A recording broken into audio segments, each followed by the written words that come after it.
falling actually is nothing more than change of position from A to B.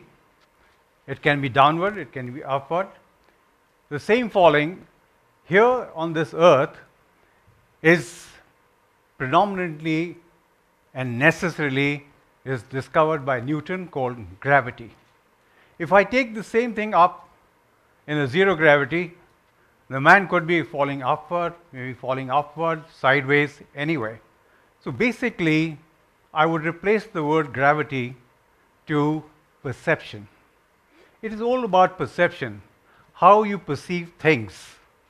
You just see on the screen, there are two equal lines, and the way they are depicted, one looks longer than the other one. It's again a matter of perception. They're equal length, but they're different. Now, perception is very important, and here comes to the point: how does the armed forces view the enemy, the job, the task, the training, the discipline? All this is a package which comes in the armed forces, and the armed forces is one factor. Let me just tell the august audience that the management stems from armed forces, because in any other part of the world or your job, there could be only a loss of money. But in armed forces, we have to be so accurate and perfect because you are likely to lose your life. The perception, how it is perceived, the mind of a person who is being trained by the armed forces, it is all game of mind. All we get him to be positive all the time so that he gets stronger. Along this side, the discipline follows to get his mind trained in a positive manner. And this takes me back to my own very story. In 1962, we got a bloody nose. I'm sorry, which is a fact, but all the same, let me also assure you at the same time, being ill-equipped, we took the bullet on the chest, not on the back. But all the same, we were humiliated as a nation. Now this, as a young boy, I perceived it, is the biggest challenge for a human being, where you are being defeated and called a loser. Don't take it kindly. I didn't take it kindly personally in my life. I got into the Air Force. I was commissioned in 1963. And from then onwards, it's been in my point that I must, at any cost, get a chance to balance this off, take this stigma off my face, of our nation. My face means the country's face, because we are in uniform and we are the sovereign guarantor to the nation. 65 came by, I was not even fully ops. Fully ops means we have two types of training. One is the ground attack and the air defense. I had finished my air defense training, but not the ground attack. However, the war started and I was not even going to take part in the war. I requested my flight commander. He says, listen, young Nebb, you have not even done your full training of air defense where I could include you into the war. I requested, sir, I don't know when there will be next war, and this is the chance I have got, and you must allow me. So at the age of 22, I was allowed to take part after giving me 2 dual checks. There were a few sorties which were left, which I completed during the war, and I was put on the operational duty, the air defense duty called ORP, where we do get up in a short notice of 2 minutes and we do the combat air patrol, or we are directed to the enemy aircraft and we take on the enemy aircraft. This was done to me at the age of 22. I feel proud and thankful to my flight commander, when I was called into a joke, who allowed me to do this. This brings me to a point of another day which is so important in my life is 6th September. 6th September, I was on an ORP duty, and 2 aircraft were on one dumble and 2 aircraft were on the other dumble. Runway has 2 ends, 13 and 31 in Halwara in this case where I was. I was in a Hunter aircraft. Now, being a new on the type, the talk was going on the tannoy between the air defense commander and the base that we are expecting a massive attack on Halwara and other bases at the same time. I knew all the aircraft cannot be evacuated at the same time. I definitely was very sure about that he will ask the air defense aircraft to be made airborne and do the combat air patrol so that the base can be safeguarded. I took my helmet, sat in the cockpit and checked my old switches because being a rookie, I was not very sure. I didn't want to miss out anything in my drill. So put everything on and waited for my leader to run. And then I see Flight Lieutenant Rathore, my leader, running from the ORP hut and getting into the cockpit with a signal to me to start up. I started the aircraft and waited for him to come. He came on the RT and he says, it's the combat air patrol. The rest was known to me what I needed to do. We got airborne and we were doing the orbit around the Halwara airfield. And as you see the raid which was approaching from Ludhiana side, many people are not familiar with where the Halwara and where Ludhiana is. The slide may give you some idea. North of us was Ludhiana and southwest of that was our base Halwara. And so we were airborne. Now here you can see me, that Rathore is leading and I'm behind him. And on the other side was the another formation which was also asked to do the combat air patrol. There was Pingley and Gandhi. Now in this is a matter of circle which we make and keep scanning the sky at the same time. Being on the south and the threat came from the north side, I spotted 3 sabers and reported this to my leader. Told my leader that this is the threat of 3 aircraft, not being very sure because of the lack of experience. I said they are just a bogey.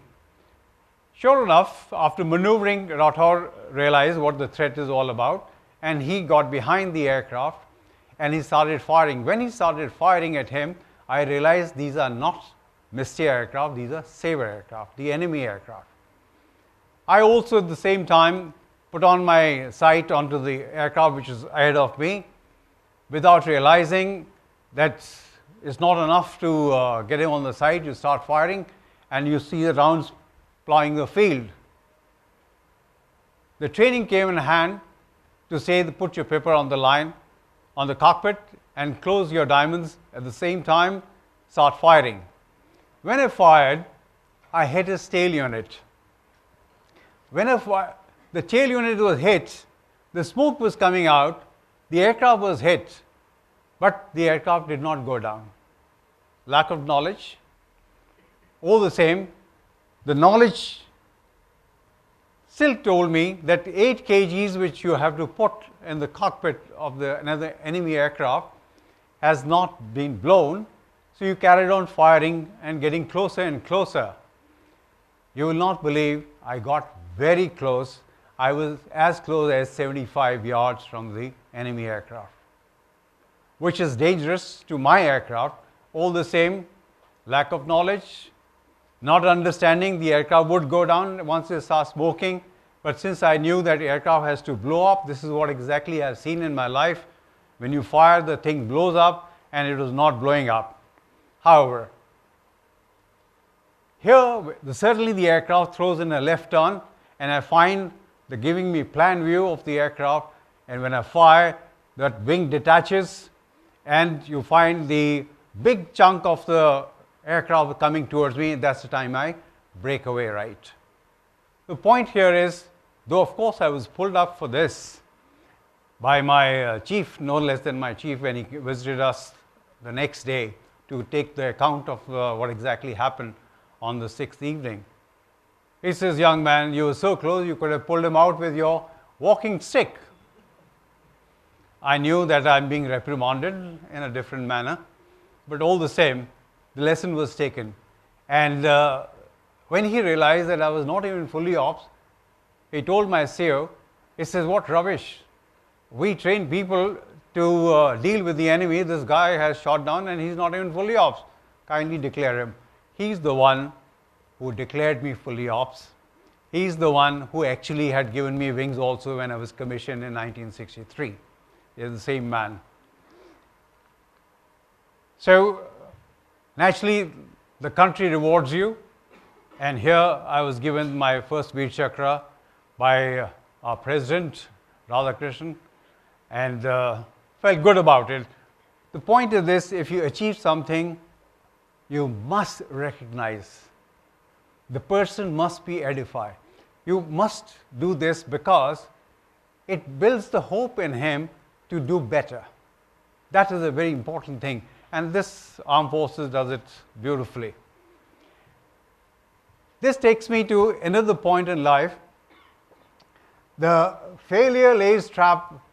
Our job is to identify these traps to avoid straying from the path of success. Here, this is the story of 4th December 1971. I got the opportunity to take part in both the wars. I really feel grateful to the armed forces and to the nation having given me the chance to take part in both the operation. This story, which I'm talking about here, 4th of December, we were going to attack Dhaka, the northern airfield called Kurmitola. This is the formation, which you can see on the slide. I'm on the left, and on the right is my leader, Lele, and his number 2 is Baines, and my number 2 on my left is Bajwa. So we 4 aircraft were headed to attack Dhaka. It's okay, you are the aircraft and you are fully ops, you know what to do. The point is this: when the challenge is thrown at you, how you react to the challenge. While I was approaching as a formation at the IP is the initial point from where you plan in your direction to run in.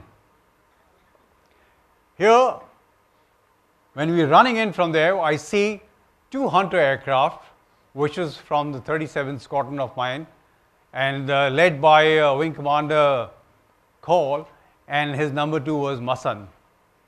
Behind him there were 3 Sabres. These 3 Sabres were chasing that Hunter. At the same time, when I saw them, I knew that they're going to be a threat to us. I threw in a turn into them to engage them in the air and then take them away from them, view 4, and to handle the threat as it develops. My bad luck, after having gotten the melee, we were doing the scissors. Many people may not understand what the scissors are. If somebody has seen the movie called Top Gun, would understand what Tom Cruise did. Not that I'm replacing Tom Cruise, but all the same, this is exactly what happens in the combat, what happens in Top Gun. That situation ensued here for us. I was gaining on my opponent, my enemy. I was in a place of advantage where I was about to get him, to shoot him down. Unfortunately, luck favors not all the time. You have to develop something for yourself so that you can be a victor. What I did here was, when the fire warning light came on, in an emergency situation you got into, you have to throttle back and wait there for 10 seconds. Now 10 seconds is like 10 hours. Let me tell you, when you need every pound of thrust to push your aircraft ahead, to go ahead with the situation which is coming in front of you now. From the advantage of getting him, I was sliding back to disadvantaged position in the combat. Naturally, there is no power with you. For 10 seconds is a long time. I had two options. You had to think out of the box and come to a solution what you need to do. So here is the lesson which was for me, that boy, you have a chance, either get blown in your own cockpit because of the emergency which is at hand, or get shot down by this joker. I prefer to get blown in my own cockpit. And then I opened full power, ignoring the emergency, because the outcome was going to be the same. If the outcome is same, then you take a choice, make a knowledgeable choice, what you need to do. I pushed the power. Push the power, ignore the light. Thank God it was a spurious light. Never mind. Now I had to salvage the situation from here onwards. What happens? I'm at 180 nautical miles away from my base. There's a lot of distance. Those days, we didn't have air-to-air refueling, etc. It's a lot of distance to cover. And I'm doing combat with a man in his territory, over his base, short of over his base. I wanted to get out. Getting out of these three aircraft which is milling around with you was not easy. So the point was, how do you get out of the situation, go back and live for the next day and fight, come back and fight again? I decided to do something different. The difference was, the aircraft which was descending on me from the top position and I was pulling up from the below, I said, let me pose a threat to him that I'm going to collide with him. Not with my gun, I'm going to collide my aircraft with him. Of course, I was not so foolish to just going to collide with him. What I did was, I kept my starboard wing and the corner of the cockpit looking at the enemy, but he was seeing my belly. When he saw my belly, he did not know whether I can see him or not. At that point of time, he felt, what a stupid, dumb idiot he is going to collide into me. He broke left. As he broke left, all I needed to do was drop back on him. And that's precisely, this played out, and I got him and I shot him down. From nothing to winning, you can always achieve if you have the will, if you think differently, if you're bold about it. Your decisions have to be sometimes bolder. You get what you really want. Now, I had to take this aircraft back to be readied and brought back for next sortie. Is it that you are a successful man all the time? May not be so. You may not be lucky all the time. Another attack, all mistakes can be salvaged. One must only be quick to salvage the things that went wrong. Here, I will be talking about what I missed. We were doing the unescorted formation and attacking Comilla. This is on the 5th of December evening. Now, we were not escorted, so we decided the two aircraft will do the cap and two will do the strike. And once they finish, they will do the cap and we will attack. This is how it was planned. Sure enough, as the formation finished attacking, that is Lele's and Baines's formation, when they finished attacking, they said they are low on fuel, they would like to get back. No problem, get back. We decided among ourselves that when I'm in attack, you cover my tail, and when you're in attack, I will cover your tail. Sure enough, I was positioning myself for an attack. My number 2, Bajwa, calls up, brother, saber behind you. Now, I have not seen anything. These people were leaving. I was not very sure the position of the formation which is leaving. Now, a challenge was thrown to me, but at the same time, first is you ward off the threat which is developing on you. So I pulled a very high G maneuver descending, about 7-8 G I pulled, and that maneuver I did black out. Having blackout means your blood drains out to your legs and you don't see anything and it's total darkness. But however, your senses remain intact. So I pulled a very hard maneuver. This aircraft, which was trying to get behind me, overshot me, in the sense when I rolled out on a 045 or so in a northeasterly direction.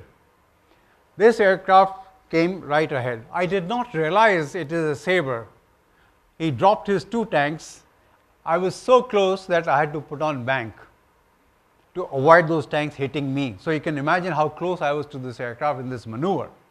All I needed to do was, if I had recognized it in time, throttle right back, put my nose up and get him. This would have been my 3rd kill in my life, but however, not to be. I missed it. By the time I realized that we chaps are carrying 4 tanks and he is carrying 2, it is bloody Sabre. That's the way you go. So you try to catch up with him, it doesn't work. You lost the opportunity. That's what happened with me. I lost the opportunity. But the point too is that you have to be at the same time prepared for something which is you have not planned. Things do go wrong. Regrets, the biggest obstacles in one's path. When not sure, one has to follow the set norms.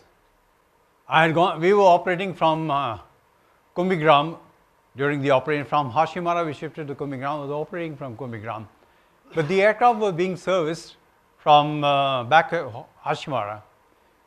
So I go back to Hashimara and to get the aircraft serviced.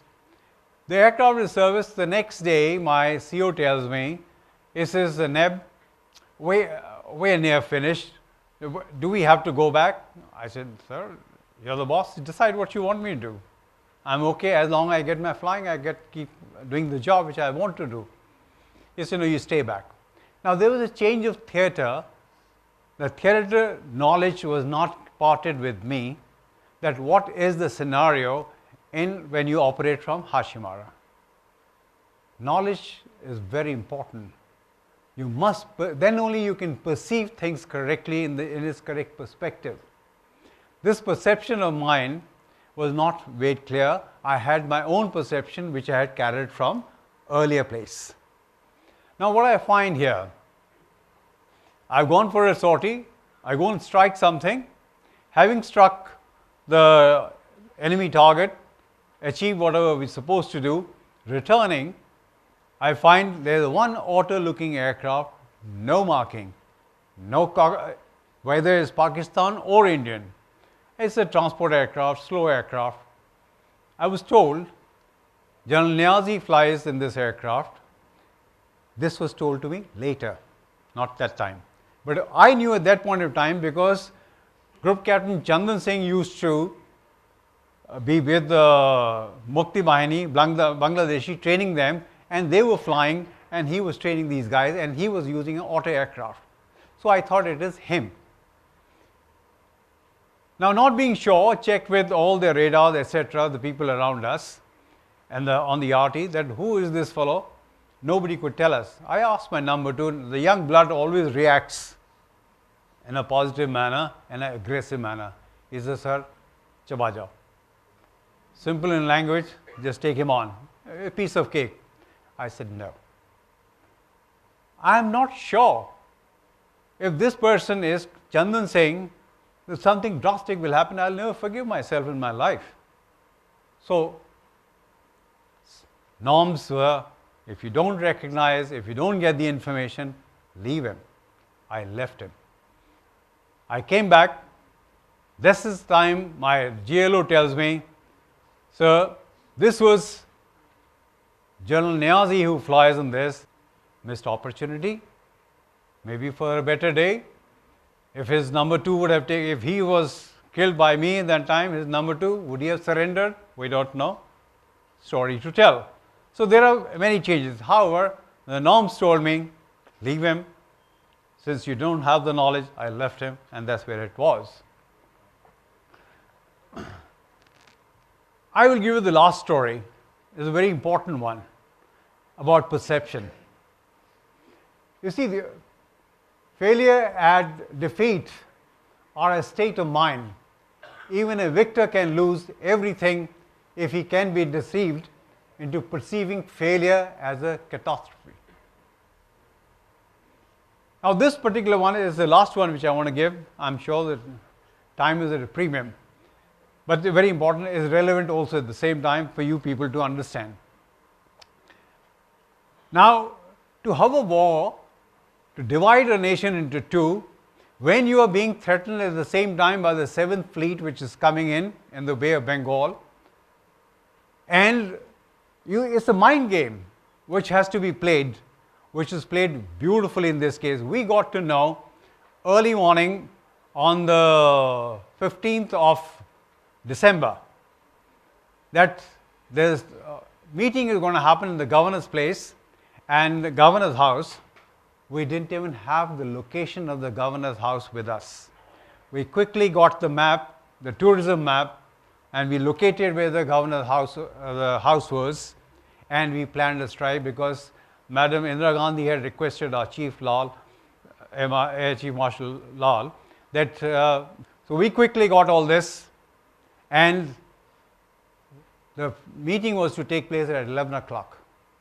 So we decided we will strike at 10 past 11, catering for 5 minutes here and there, 10 past 11. Now, we had hardly any time to prepare to get everything. The point I'm trying to make to you gentlemen is sometimes the challenges which is thrown at you does not give you time to plan, but at the same time, whatever resources you have, you've got to take it on board with yourself and try and achieve, because your passion, which is inside you burning all the time, should drive you to achieve what you want to. This is exactly what it was. We got this map and we launched the airstrike on the governor's house.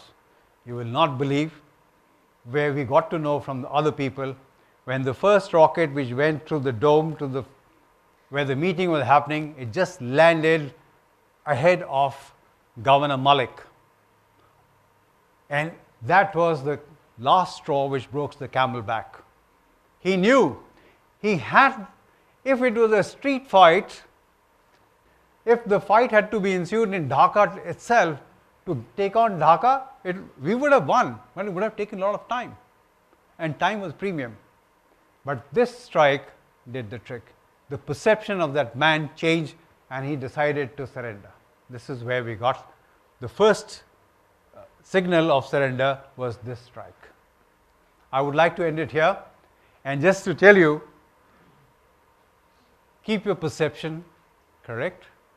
It depends on the knowledge you acquire, and must have fire in your belly. That makes you, do you have it in you? And that's what decides. And we in the armed forces, we have our swagger, and that's where it is.